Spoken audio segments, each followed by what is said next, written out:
Hope you guys are doing well. Welcome back. So in this video I'm going to show you that how you can invite people on the Bitrix 24. So let's get started.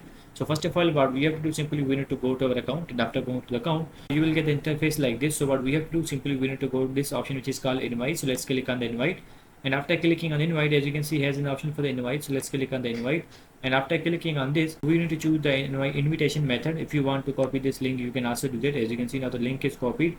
Now simply what you have to do, you have to share the link with them, and after that sending the invitation link, they will be able to join you. So as you can see, there's another option which is called invite via email or phone. You have to click on this, and now you have to provide the email, you have to provide the first name, you have to provide the last name. You can also provide the email or the phone number, and after providing these all, you just have to click on the invite and the invitation will be sent. So in this way you can invite the people on the Bitrix 24.